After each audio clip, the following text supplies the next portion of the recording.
In the first part, we have dealt with the formation of Swami Vivekananda from Narendranath under the influence of Sri Ramakrishna up to Swamiji's address in the Parliament of Religions at Chicago.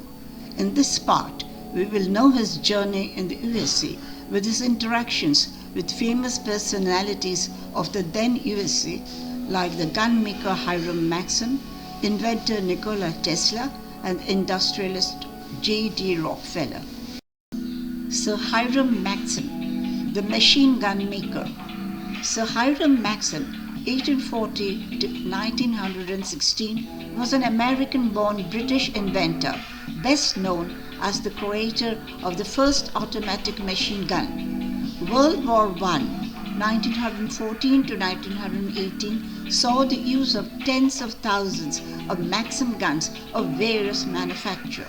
Sir Hiram Maxim with his machine gun. Machine gun, how Hiram Maxim's deadly weapon changed history. The Maxim machine gun, pioneered in 1885, changed the very nature of warfare in the First World War. It was in 1893 that Hiram Maxim heard Vivekananda in the Parliament of Religions. Now, what was his impression? His first speech was no less than a revelation. Every word was eagerly taken down by the reporters and telegraphed all over the country, where it appeared in thousands of papers. Vivekananda became the lion of the day. He soon had an immense following. No hall could hold the people who flocked to hear him lecture.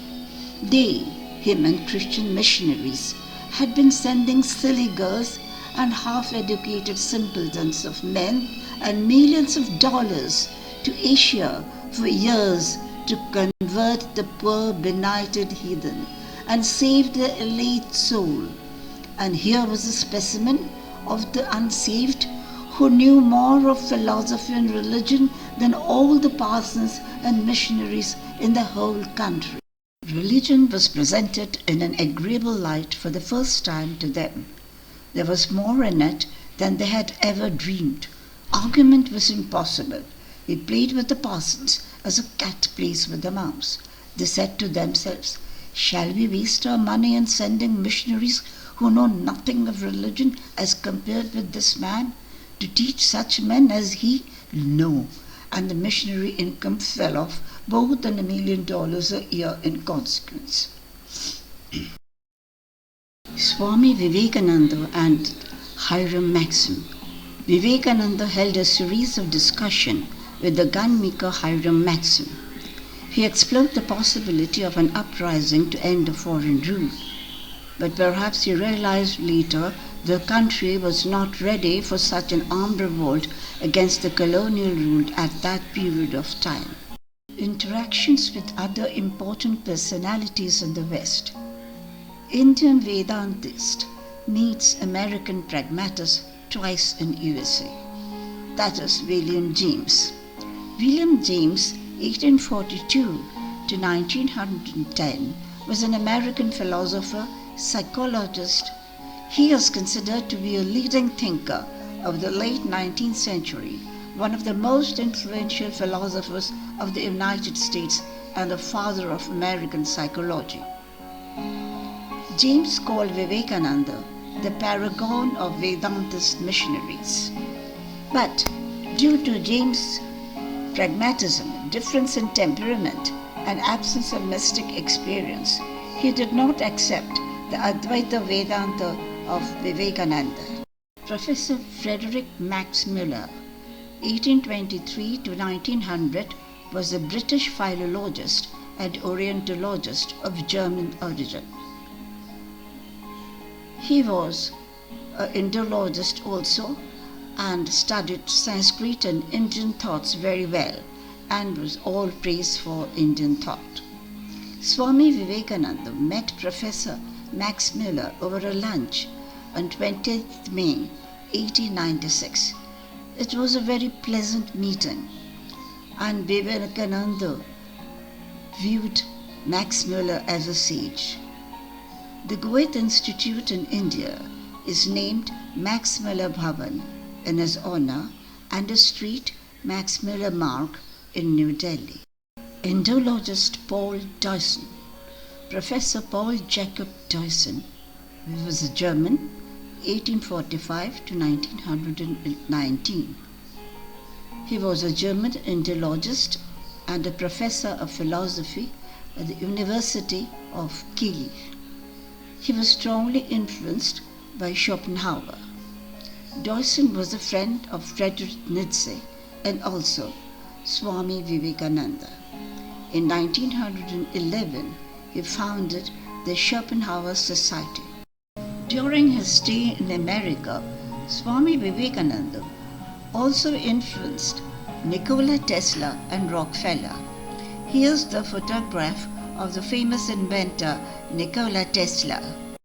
Tesla, also known as a renowned scientist and futurist, invented alternating current electricity, that is AC, and we are very familiar with that till now. Nikola Tesla also pioneered the field of radio communication and was granted more than 100 US patents.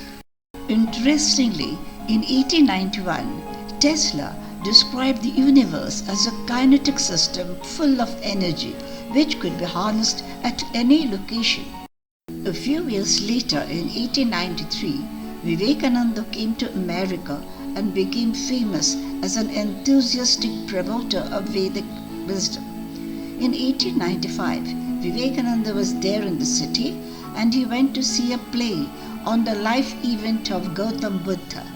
Sarah Bernhardt, an American lady, arranged a meeting after the show wherein the 39-year-old inventor Nikola Tesla met the young Vedantist Swami Vivekananda. They were found to engaged in an engrossing discussion very soon. What did they discuss? The Vedantist and the scientist wondered whether oneness of the universe could be scientifically proved. Later in the year 1895, Vivekananda wrote a letter to an English friend. He said, Mr. Tesla thinks that he can demonstrate mathematically that force and matter are reducible to potential energy. He writes, in that case, Vedantic cosmology will be placed on the surest foundation. Amongst others, he also wrote, I can see the perfect union with modern science. Now, in those days, force and energy was not clearly differentiated.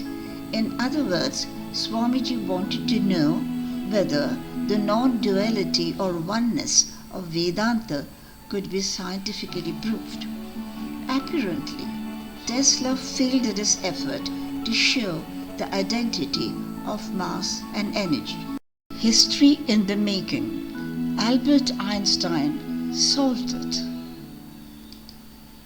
The solution did not come till 10 years later in the famous paper by Albert Einstein, wherein he proved that E equals to mc square. It is the world's most famous equation, but what does it really mean? Energy equals mass times the speed of light squared. At the most basic level, the equation says that energy and mass, that is matter, are interchangeable. They are different forms of the same thing.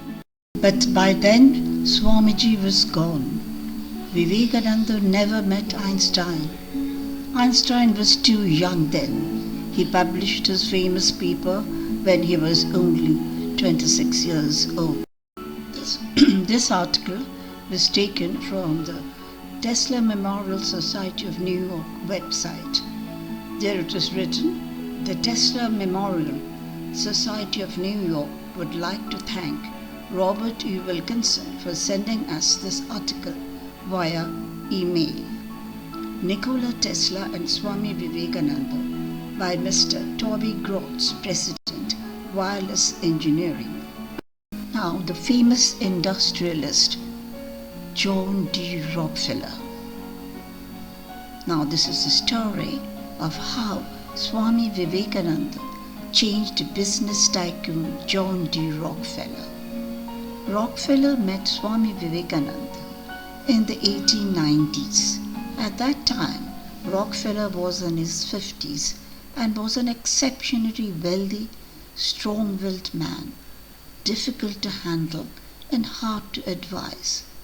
An interesting account had been given by Emma Caive, a famous French opera singer of that time. Now this is the photograph of the industrialist John D Rockfeller. Madame Caive said, Mr. X, in whose home Swamiji was staying in Chicago, was a partner or an associate in some business with John D Rockfeller.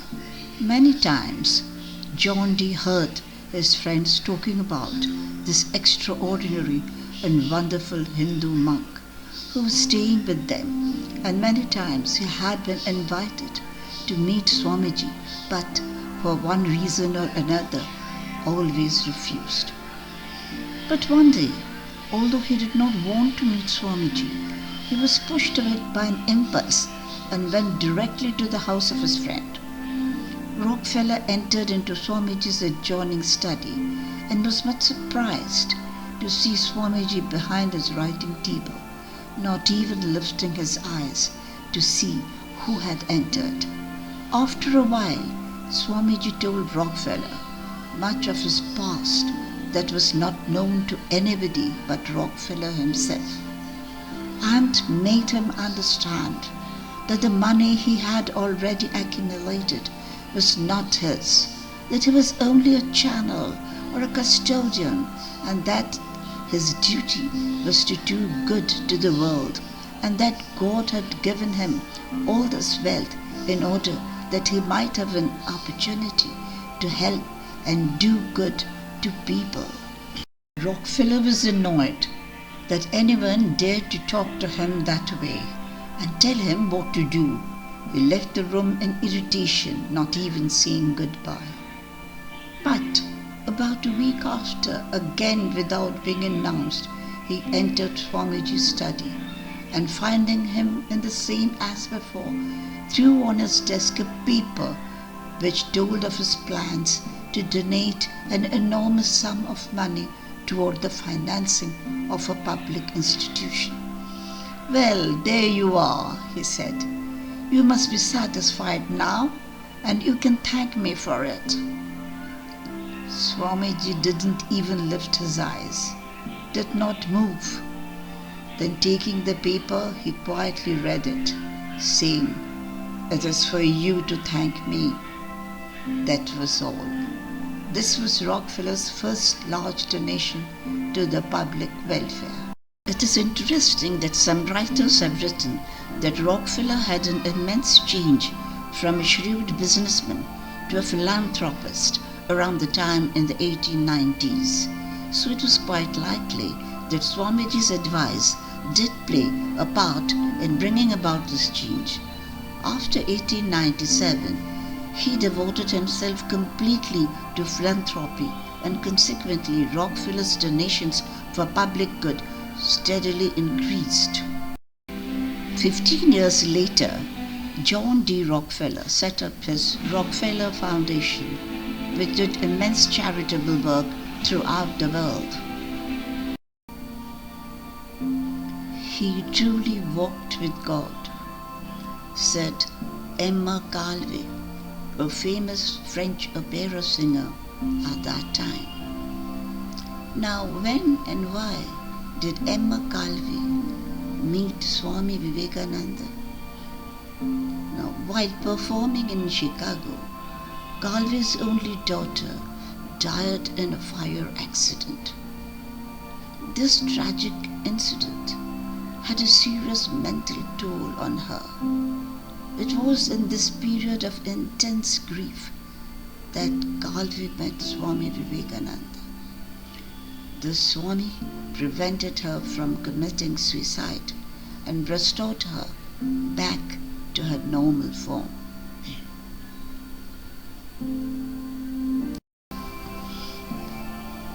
Emma Caive wrote of Swami Vivekananda in her autobiography, "He truly walked with God, a noble being, a saint, a philosopher, and a true friend. His influence upon my spiritual life was profound. My soul will bear him eternal gratitude."